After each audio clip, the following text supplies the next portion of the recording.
Hello guys, welcome to our YouTube channel. We are the Abrahams. Wow. It's been such a beautiful past few days. I mean, we've been busy up to our necks running the Rise of the Spiritual Woman, and I just want you to know that it was a wonderful time. We'll share the link, don't worry, we'll still share it. In fact, I'll ask Dave to share a little on that, just how it went and all of that. But if you're joining our channel for the first time, we'd like to welcome you and tell you that, look, you are most valued.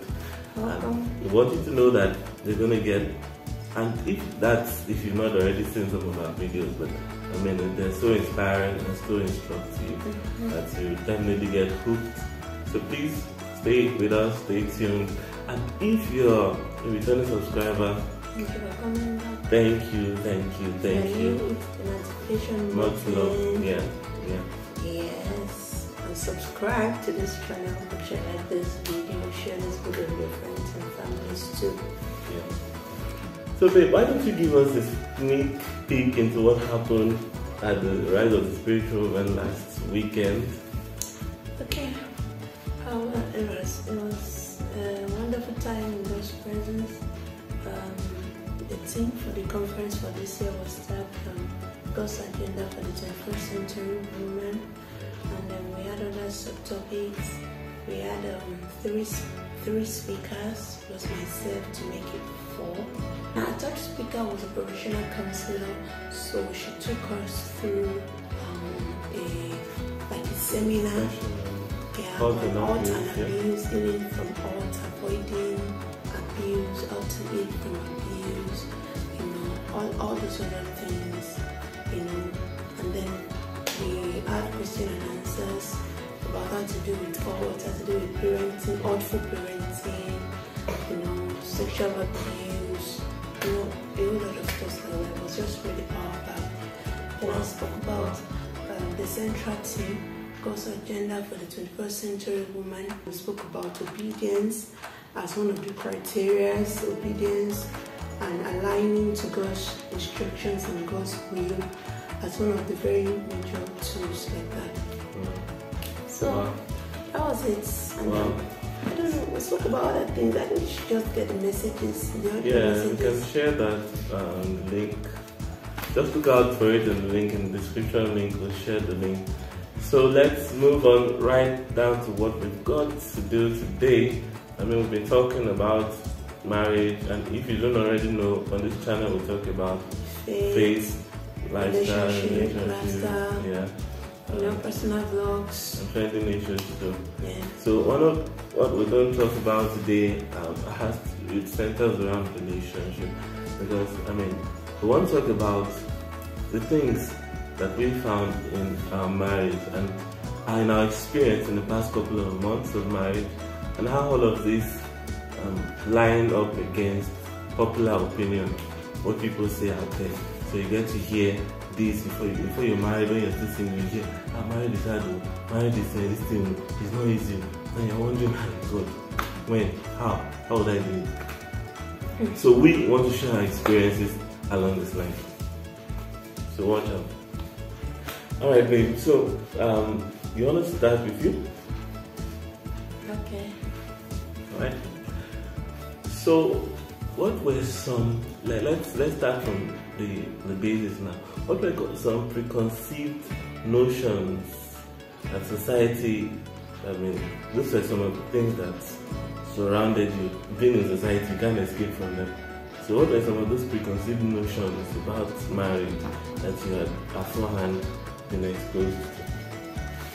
Okay, I think that one of the popular opinions of society is that usually the first 6 months to 1 year of marriage is always very tough, because two people are coming together. Guys, sorry about my voice, I'm a bit, I'm kind of weak.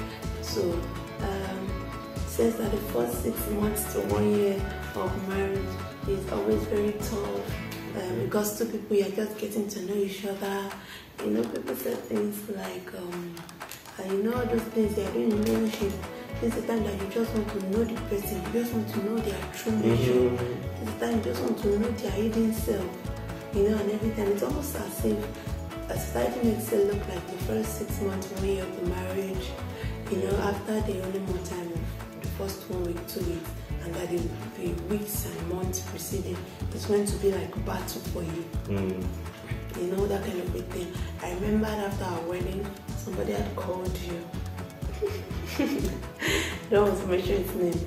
He now said, all those things that you're lucky to be that you people were doing, it's now that you remember. And my husband was like, I'm sorry, but we cannot relate to what you're trying to say and everything. And I think that's the last time the person called you. Yes. Till today, the person has not called you again. And I haven't called you. So stuff like that. But it would be 5 months in just a couple of days. It will be 5 months. Yay! And that, so if we're going to be 5 months in a couple of days, that tells you that in a couple of weeks will be 6 months that halfway into the marriage.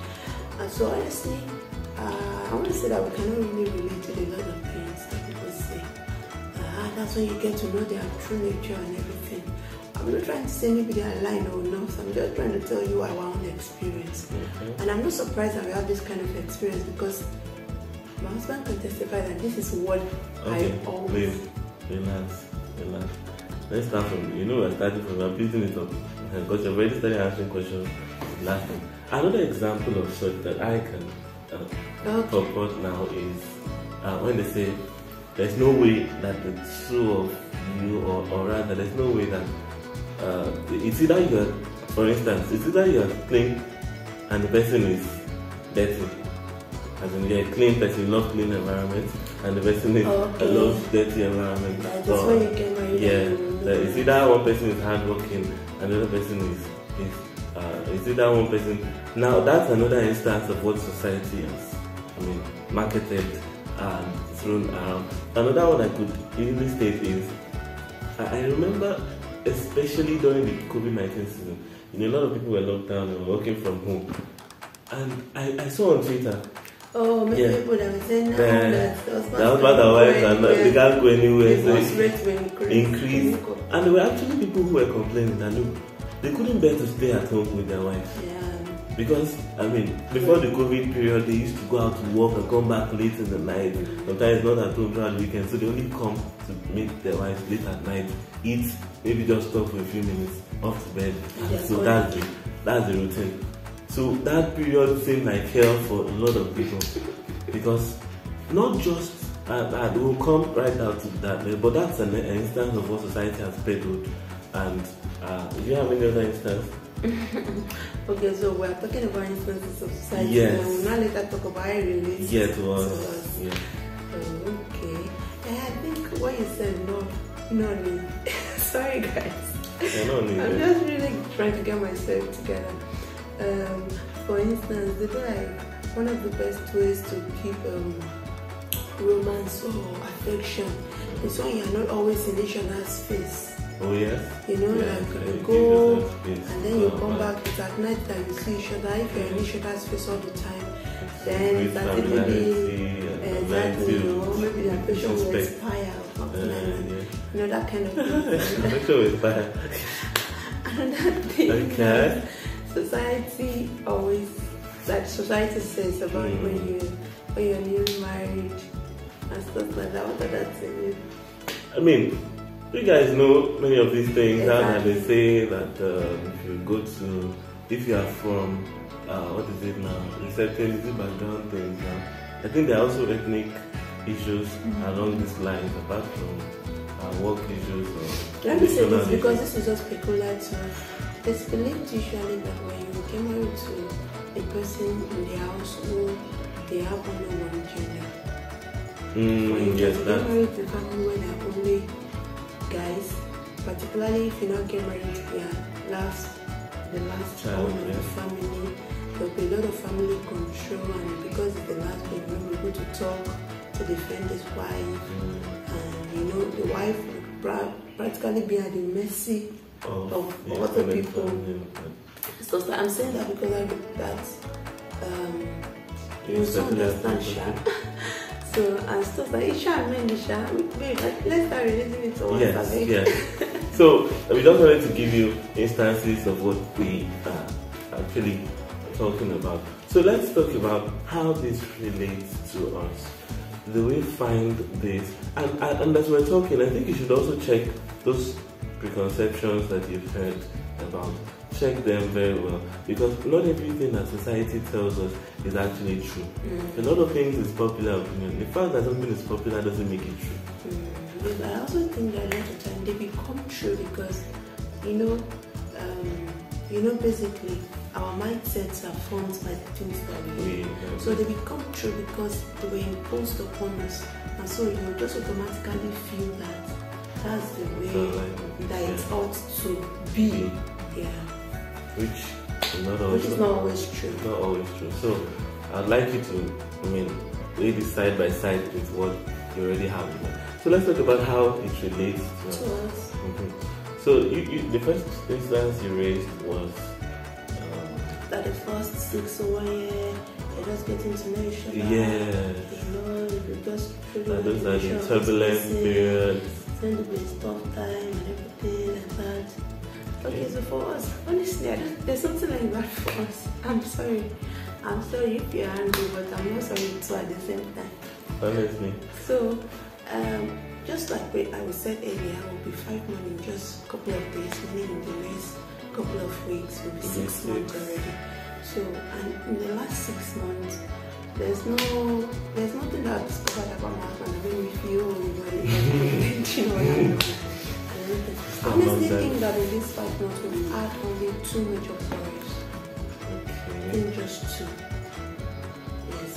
2 major, maybe a little this thing area that was settled immediately. But we've had only 2, and it wasn't really major, it was practically major because in fact, one of those days I even felt that one of those quarrels was not ordinary, because Holy Spirit had to minister to me like, hey, you have to wash this thing before it becomes something else, the day before your birthday. Okay. Yeah. And we settled it instantly. There's been never any time in this almost 6 months that we had to keep mileage for 2 days. We didn't talk to each other. There's been never any time like that. And about, if not 98% of the time, we're happy. 100. Let's put it on 98. Yes, seriously. We're happy. There's nothing I've discovered about my husband. Say, hey, so you were hiding this part of you and everything. Oh, you have to come on then? Like that and everything. So it's never had a cause to maybe somebody, family come and settle for us, or to feel like our romance has reduced. If anything, I think it has greatly increased. Yes, our friendship, laughter, everything that's greatly increased. Seriously, we do things that you guys know now. For instance, we watched our video Valentine video, and it's not because it was Valentine. It's just us. There are many videos that we cannot even post because we don't be dancing around the house. Just do all sorts of things like that. So we're really happy people. And that's to tell you that is not always true. To say that the first year or the first 6 months of the marriage will be extremely tough is not always true. If you get the foundation right and you were sincere all along, who you are is who you will be in marriage, unless you were pretending. So marriage should only amplify who you are. So if you are a happy person outside of marriage and you come married to a happy person, coming together of 2 of you should only amplify your happiness. You understand? And even your disagreements should not be something that you now want to kill each other on. It should be disagreement that in a couple minutes, my husband and I cannot stay mad at each other because it's really going to affect us. It's going to affect our work. 100%. Even physical look in the next 2 hours. Honestly, and I'm not even like in the next 2 hours, the other party is already looking maybe clean. I don't know how to put it, but really, guys, it's not so true. It's just like you poured maybe hot water on a flower, on a plant. Exactly. You poured hot water on a plant, on a flower. In a couple of minutes, you see that the plant is beginning to wilt. It's not it's beginning to wilt because you've just introduced something that is, what is it now? Something that is negative to its growth. So that's been our experience. So that's our offense is too. So we don't used to tolerate as possible for offense. To avoid anything. So guys, what I'm trying to tell you that the first 6 months and 1 year of your marriage can actually be happy. It doesn't have to be the way society says it will be. And just believe this thing, because a lot of time when you tell people like, it's a lie. They are hiding something. See, it is better for you to believe the good so that the results you get will be the good. Than for you to believe the lie and then you are stressed out, you are mentally deprived, you are not okay, you need to see a psychologist. That's very true, because this mentality thing is really top priority. What you allow into your mind, what you allow to build a stronghold into your mind, it will become like truth to you. Yes. Because it will actually happen. You can say maybe it's a lie, but because you've imbibed it, your mind, the mind is such a powerful tool that whatever it gets, it can always, build or consolidate in one's reality. So we need to be careful, and that's why we're not sharing this because we only come on camera and we're laughing and we're joking. No. This is us. Even this, we're even being modest here. This one is not us. We are being modest. We are being modest. So for the camera's sake, for professionality's sake, so we are being modest. So, but this is just, so we're not trying to pretend or show one thing or the other. So aside from that, there was something I wanted to add to what you had said.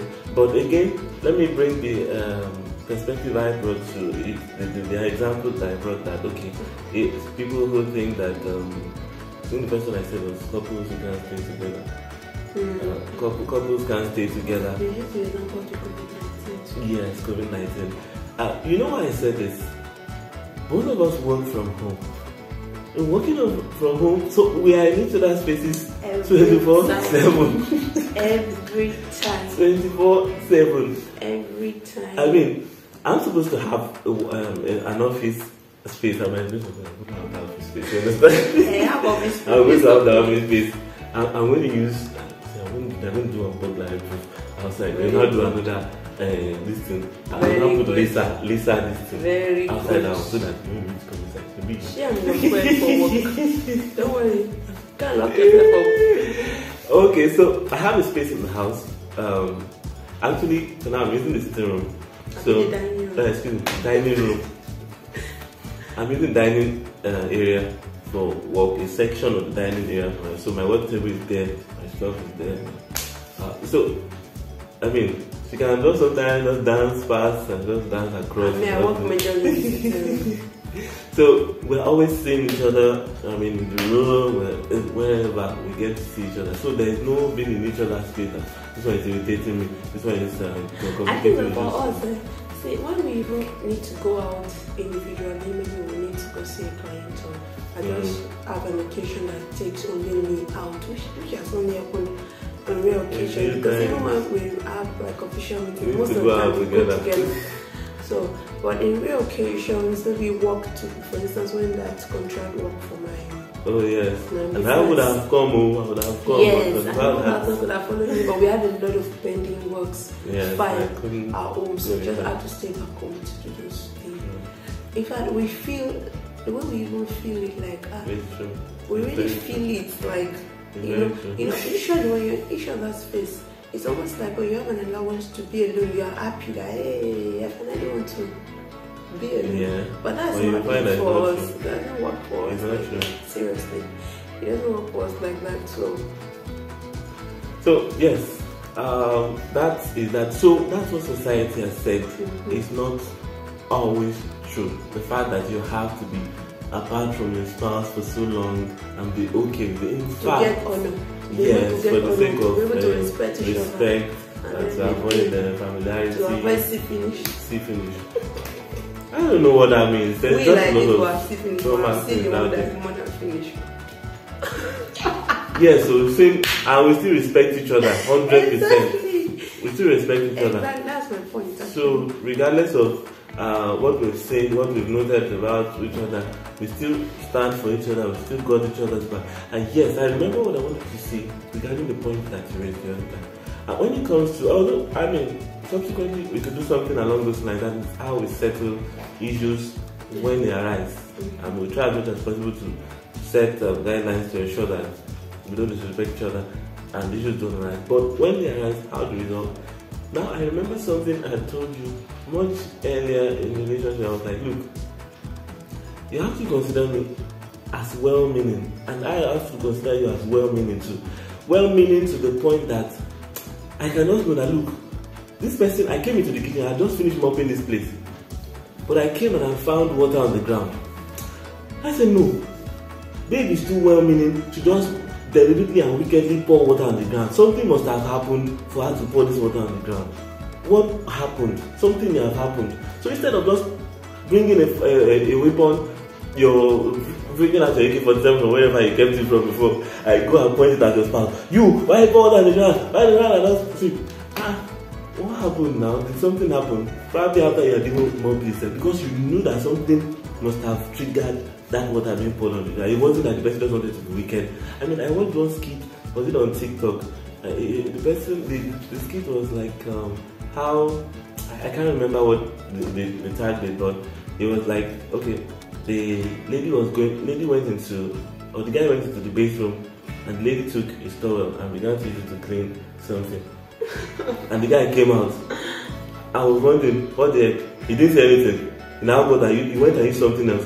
When the lady wanted to cook in the kitchen, she couldn't find her spoons again. So what happened? The guy had taken the spoons, continued to do something in the backyard. The lady looked at her and said, hey, okay. She went inside again, took something, and they began to, a war began from there. So we need to understand that, look, this person that I am in a relationship with, this person that is my spouse, do I consider this person a good person? Is this person well-meaning? Well-meaning in the sense that they will not just wake up one morning and do wickedness, as in they won't just wake up and just do something bad. If it happens ever, there's something triggered it for one reason or the other. So what I'm just trying to say is that is one thing that we use to judge our situation. And I feel that again, what has really worked when I was the father, one of us as individuals before we met were too, I don't want to say, but we try to, two people that are close to being perfectionists, you understand, in anything we do. So for instance, a single person, I like to be neat. So even when I stay with my sisters and everything, I don't care. And I think I learned that a lot from staying with my sisters. But that I don't want to scatter the kitchen or anything, just because neatness is my priority. I don't really, it's only once in a while that I really get worked up about the fact that, oh, you use this place, you don't do it. What I usually do, I clean after them. Like, I literally clean after them. You understand? Just to ensure that the sitting room is clean, the bathroom is clean, the kitchen is clean. I literally clean after them.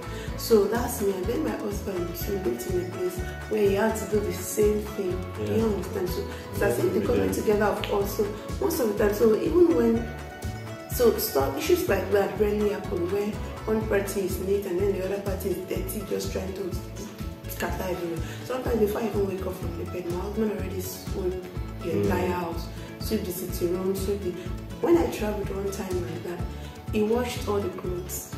For instance, nobody washes clothes. Both of us wash clothes. You understand? Like, we wash our clothes almost every day.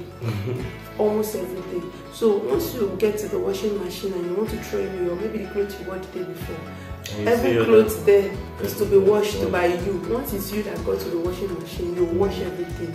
There's no fighting. My husband will not come out and say, I was the one that washed your clothes yesterday. Can you come to the car? Do you understand? Stuff like that.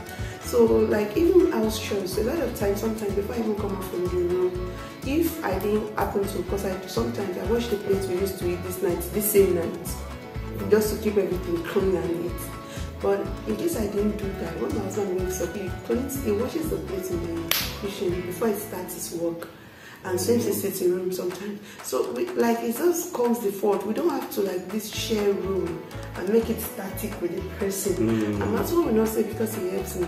So I will not give you money for food, no money for upkeep. And this is still an instance of what society said. Exactly. Because society is almost like, look, the roles have to be split between the two. Let it be clear. There are certain aspects, but I think that when it comes to leadership and who's in charge of what, who's responsible for what. And when it comes to leadership in the family, there is that aspect where you can say, okay, Baba, as a man, you are in charge of the final decision. But usually most of the time, to like my husband, most of the time, so you will actually make it open. Yeah, the decisions, yes. Exactly, it's always open. It's always like something that is still something engaged. that we uniformly agree. Yeah. Except once in a while when we feel like we cannot reach a middle point. Yes. Then you feel like, okay, let's just follow what you say. You understand?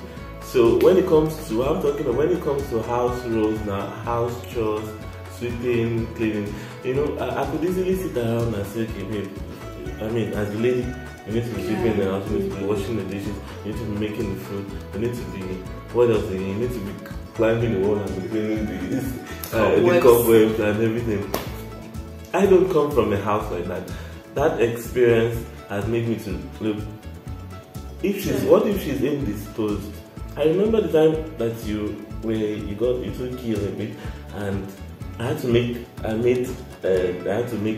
meal. I made the meal for that evening, the following evening, and I've done that on a few other occasions too. Would I now tell her, look, babe, I'm not going to sick or not, you still need to enter the kitchen, or let me go and find something else for us for me to eat out there. It's not like a few times that we even like, babe, I'm too tired to go. What else can we eat? Can we eat? And just like what we're just trying to say in essence is that the two people coming together prioritize friendship, and then where I was really getting to, the second thing is prioritize peace of mind. See, if two people come together and the two people prioritize peace of mind, honestly, it won't take long before they synergize and there will be no trouble in their life. Because you prioritize peace even beyond day rights. Yeah. I just want my peace. I don't want to struggle for my life like this. I don't want drama. Let's get it over with. You know, drama and everything. I don't want drama. So it just means to say that when you get married, you have to get married to the person that has the same worldview about you. The same worldview as you do about marriage. So if you're a peace lover, I know society has thought otherwise. So if you're a peace lover, marry a peace lover. And then society has thought otherwise. That if you're a peace lover, you most likely marry a troublemaker. But that is not true. Unless, of course, you want to use the good part of your life to be fighting fights that are absolutely unnecessary. Honestly, if you're a peace lover, it's sure to marry a peace lover. If you like neatness, the person might not be as 100% as neat as you are, but also ensure to marry somebody that also sees neatness as something that should be done as a value, not somebody that doesn't even have it in their dictionary at all. All of these things will help you to avoid needless headache, honestly. Yeah. And if you're unable to achieve this before your marriage, you can attempt to. Now, it's not like you can teach people, you can change people in that sense.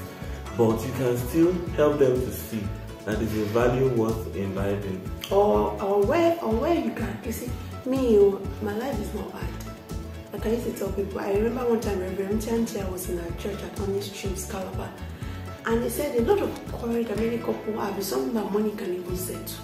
For instance, if you have somebody that doesn't even pay attention to work and everything, if God blesses you, to get somebody to come and clean so that it won't have to cause fights. It won't affect your space of your peace of mind. Let the person be coming in every 1 hour to do the cleaning. It won't have to cause fight.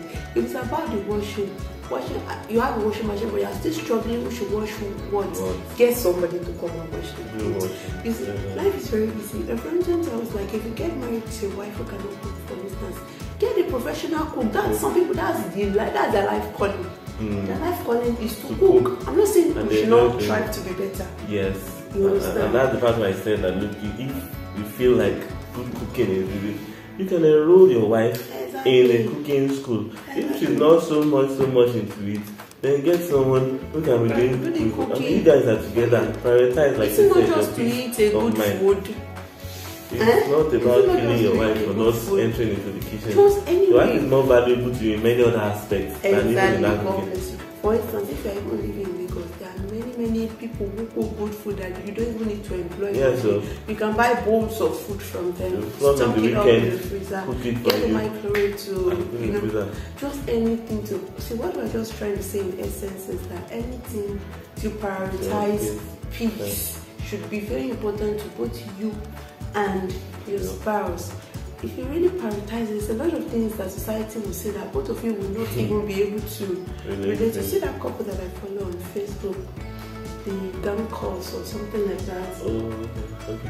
They've been married for 25 years and every Saturday, the man still does breakfast in bed for his wife. I didn't say 2 years, 25 years. Now the society makes it look like that kind of love doesn't exist anywhere. Yeah. Right? And for 25 years, every morning, and it's not like they've not had, there was a time they had delay with giving birth. The man has had every reason to leave the marriage. The woman has had every reason to leave the marriage. But they stayed together because they prioritize their peace and the love that they have for each other. They understand. So at the end of every day, you'll even be able to live a better life. You'll become fresh. People tell my husband and I, people are looking fresh, people are looking fresh. Why would we not look fresh when I don't have to go to bed every night with high BP? Yeah, that's true. So at this point, I think it's important. We have laid that foundation, but it's important to emphasize the things that make for this kind of peace. We've talked about the mindset that you can invite. A lot of things are being said on social media. Sorry, let me just say this. I think that we should talk about money too the first few months of my person. That's one of the things society says too, that money is going to be a problem the first few months of marriage. In fact, there's a story I heard, I don't know, like the popular story, I don't know about the couple, they fought. It was the first night of their marriage, but they even separated because the money from the wedding, the money they sprayed them at the reception and they were arguing, we take the money. Hey, that's hardcore. And so it was from that very first night that they even had to separate and come separated because it was unresolvable and everything. So what do you have to say about money in the first few months of marriage or the first year of marriage? You know the first year of marriage, you're synergizing, you're probably getting to buy stuff that you've not bought, trying to recover from wedding expenses. There's just so much. So how do you do that so that it doesn't cause trouble? Well, about that, I mean, there's a lot of bitter people in society today who feel like, look, I can't just be spending my money in the house. A woman will be sitting and watching the world. I'll be just eating my money, and she has her own money, and she'll be. And you know the way ladies can be sometimes. They will have their own money, they won't want to spend it for anything. Yeah, I'm not like that. Well. Yeah, I'm not like that. Those ladies know themselves. I didn't say that you. Yeah, I'm not like that. So, I mean, my wife works. I work too. We both work from home and get paid differently. But for the most part, I'm someone having undergone quite a couple of trainings and knowing where to. I find that it's the man's responsibility to take care of what happens in the house. So when we're talking about food, talking about fuel outings and all of that, in fact, I know that I still have a responsibility to give my wife money. As in extra money to make her happy. You know the way money makes. Someone once asked me, say, what are the 3 love languages of a woman? I said number 1, money. Number 2, money. Number 3, money. Then I remember you jokingly, I think even me and you that were talking, and I was like, one of the ways to be a happy wife or something like that. Yeah. I think number 1, spend your husband's money. Yes. Number 2, spend your husband's money. Number 3 is make sure you spend your husband's money. So this issue is something that you can't. But really, I think that one has just helped us before that. We don't see this thing as one big deal. No, it isn't. You see, because for instance, my husband is a very selfless person. He practically sees that most of the things that should happen at home should just be his responsibility. That's the kind of mindset that he has. me myself too, I'm a very selfless person. Yes. So in a lot of time I'll go to the market and just buy stuff without bothering to ask. Yeah, there are a couple of times I even need assistance for certain payments or disbursements. And I'm like, I should volunteer her own to give my husband money. Yeah, because I don't demand that. Anytime we go out, I maybe want to pay Uber driver, or maybe want to give a bike money, I quickly used to volunteer to pay, because if I give a bike man 200 naira, my mom eventually give 1,000 naira. I said, take the 1,000 naira, give the bike man.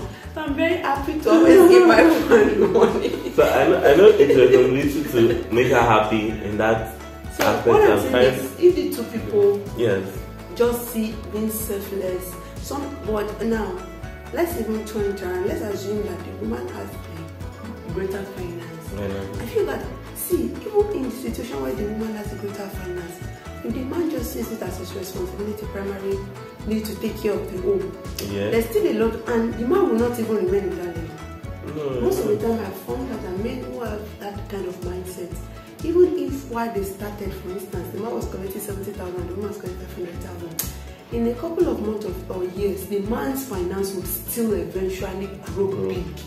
Because there's a way that responsibility mentality has pushes him to just become better. It's not like he's in competition with his wife or anything, but he just finds fulfillment. And that's why I said a lot of people in society today, they are bitter. It's either you're earning more than your wife and you're bitter that you're spending all of that money and maybe she's keeping hers or something.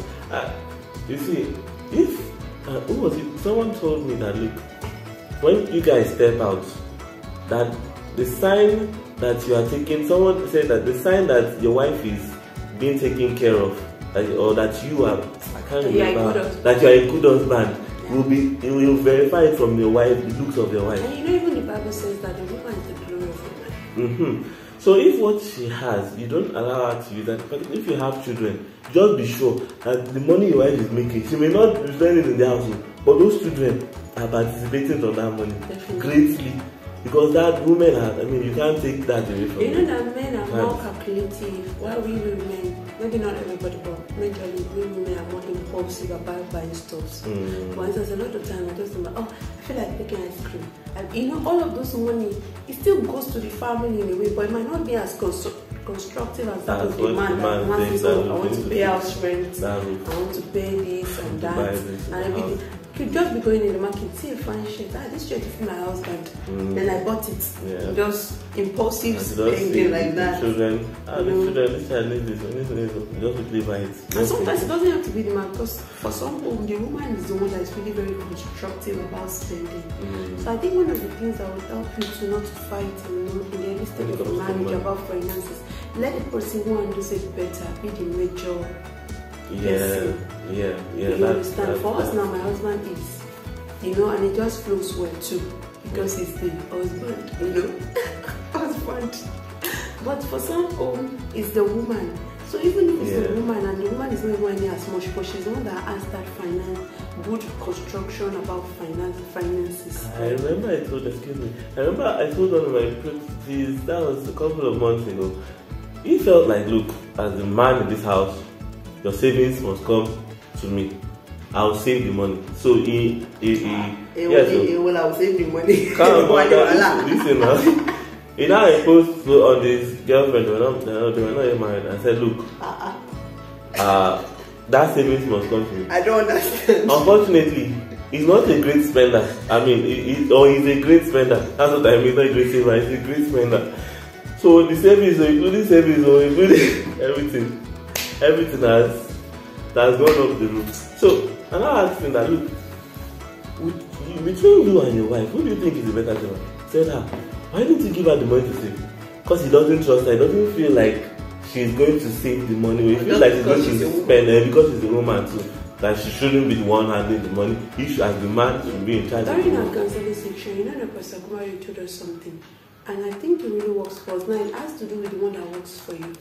Now, we have individual accounts, and we still run our individual accounts. Yes. We still run our individual savings. We still run our individual savings. Do you understand? Yeah, we don't even have a joint account yet. We don't yet. We don't have a joint account. But even if you and your husband have a joint account, you come together to say, how much can we remove? And usually, most of the time, I don't know, but I always advise that it's still good for you to have an individual account. Because just for, all of that things, it's not everything, no matter how accountable you are, it's not everything that you can account for. You have a protege, you have a younger sister, send the money now, you want to quickly send somebody 2,000.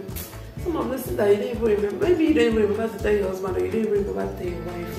I'm not saying major expenses, so no major expenses should go without you telling your spouse. I'm just saying, all those little 1,500, 200, 2,000, 5,000 stuff that are not this thing, you still allow for it. Allow the other person to still be themselves. Let them, I don't know, but honestly, in our marriage, I'm still like I was as a single person. Quote and unquote. I don't have anything that is putting me under any pressure or anything.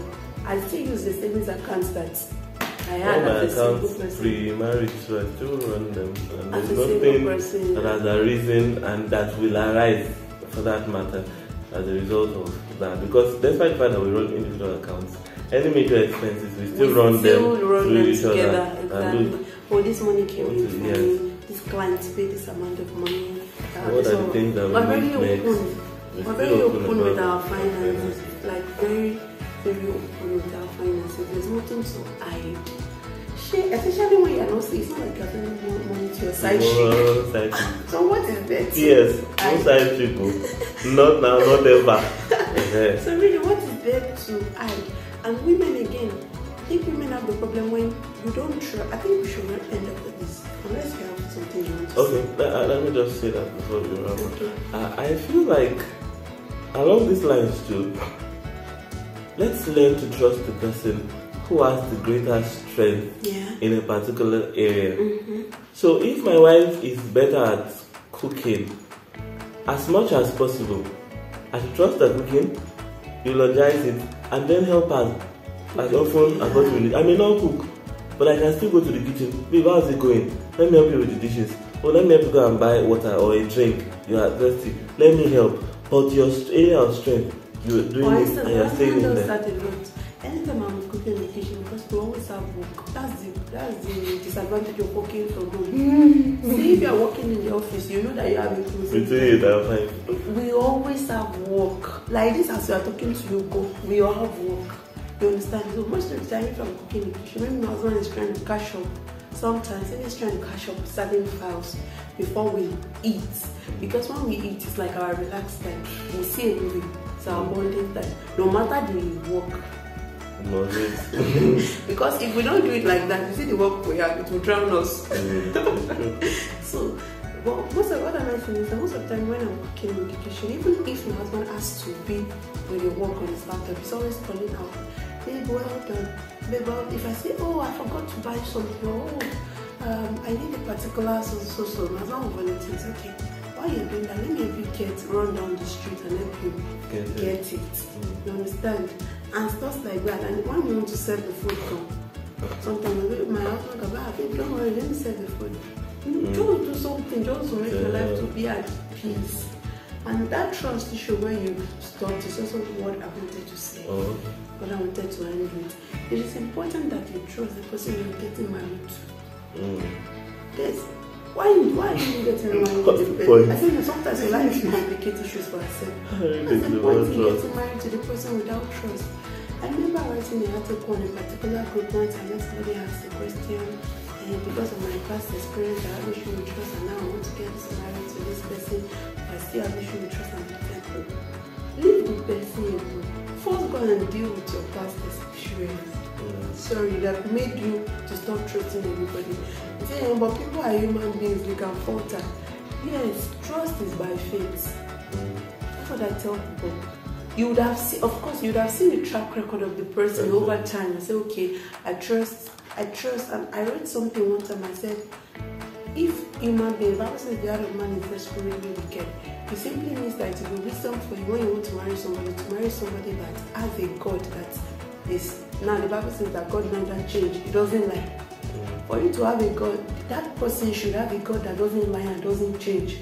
So that at least, even though you are not trusting that person, you trust the God in that person. Yeah. Because you believe that that person submits to that God that under full time will change. Do you understand? So after seeing the track record of the person, trust is still by faith. It's not like you know what's going to happen in the next 15 years. But because of the track record of the person, and because you believe that this person has a God that is trustworthy and submits, and that's why it's important for you to marry somebody that submits both to God and also to an earthly authority. Yeah. You understand? So I feel that if you just trust the person you're married to, it will help you to avoid a lot of headache. For instance, as a husband, you can go to bed and rest knowing that your wife is collecting 2 million naira every month because you trust her. You know that it doesn't mean that she will just suddenly disappear just because she has money. You understand? Just because she has money. So they are literally the husband that stopped their wife from this thing. In the last few days, my husband has spent a lot of money trying to, some work processes for me, as in a lot of money. And he doesn't have to do that. Because it could feel like, if this work process comes in now, the money will not be more. Really, he doesn't have to do that because you just trust the person. I said, wife, to trust your husband, trust the person you're married. Trust that if the man has money, the money is majorly for you. Do you understand? And stop being edgy. Just try to live your life at peace. Stop being edgy as a man. See, you are the only one spending the money in this house. You say you want to make your hair 10,000. You say you want to. And gladly give money to your wife. Just make it your lifestyle. Yes, no. And you too, the woman. Happy wife, happy life. Happy life, yes. And you too, the woman too. Actually, the last Valentine, I didn't have much, but I just made sure that I budgeted. Give me more gifts. Give me more gifts for Valentine than I have. I budgeted little things. So I just got little things like underwear, like a work pattern, slippers, footwear that I can just wear around the house. I knew his perfume wanted to finish. I knew like for as long as the perfume smells good, I don't really bother about the money if it's expensive. But my husband doesn't use perfume every time. He can use one perfume for a long time because he's using small. But he likes to buy original perfume. And when I felt his perfume was going to finish, I wanted to buy the perfume because of what it is. There, I try to put money together to buy a perfume that at least I feel is worthwhile. So if both of you just trust yourself and prioritize peace, like we said before, and then you put God at the center, God in front, God at the back, God in the middle. So that even when you're angry, sometimes God can tell you can't apologize, and you apologize, and then you know for peace to reign and everything. I feel that you'll be good and you don't have to follow all these rattles and drama. It never ends. It gets renewed every now and then. I mean, tomorrow you hear another story. So which one is this one? So I mean, I would say that as much as you listen to what society, watch out for good marriages. Watch out for functional marriages. Right. Watch out for. Keep yourself around positivity when it comes to. There's so much on Twitter. There's so much on TikTok. You're going to drown in all of that. There's this one where they used to share all the marriage problem of the world, just love. That's what. If you're on those groups, join for your sanity's sake. Remember I said, a Facebook friend reposted one of the stores from those people.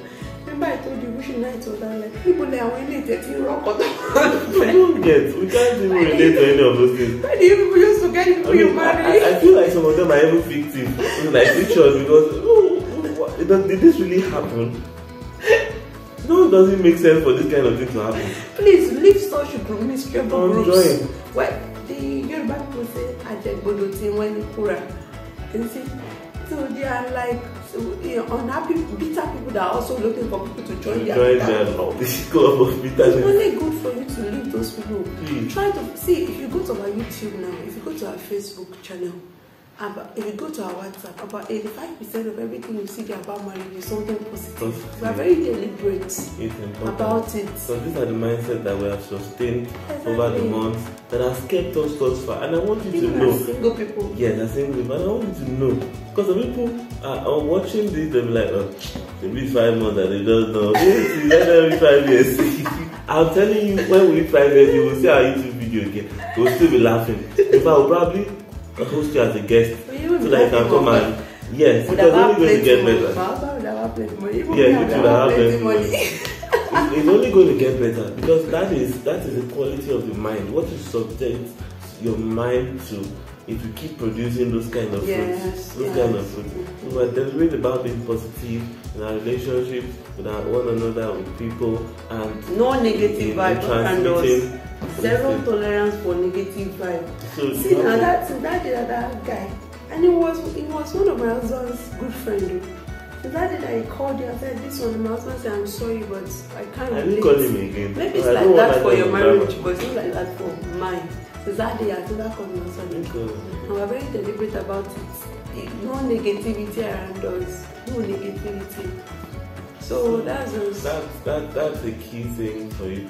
And along those lines too, be a good person yourself. And don't be thinking, I feel that don't allow society to make you to be imagining something. I say, just because society says the first year of marriage is always tough and everything, you're not waiting for the day to be tough. So both of you now have normal disagreement that you should just have and just settle. You're not thinking, maybe it's what society said that I want to happen now. You are always waiting for that day that the big one will happen, or the day that maybe you will slap your face, or the day that we'll do another video about how to handle family interference, particularly in the first few years of your marriage. Okay. We'll do another video on that. But keep your head, and the major work happens before marriage. The person you're married and the mindset you're marrying with, the foundation is very, if you get the foundation right, a lot of things already right for you. So at this juncture, fam, I've come to the end of this video. We'll have to come to the end, otherwise we keep going on and on and on and on. So we come your way again. Yes. Don't forget, we're going to share the link to the audio messages conference. We even have a meeting lined up for March 1st. Yes, March 6th. March 6th. March 6th. Yes. Okay, so more information on that later. If you're a new subscriber, please subscribe and like this comment, and if you're a return subscriber, please leave a comment. Also drop your questions, so because our next video, your question could trigger our next video. If there's anything you want us to shed more light on that you don't agree on, just so please, let's do this together. Let's really so we come your way again. Yep. Bye bye guys, we are the Abrams.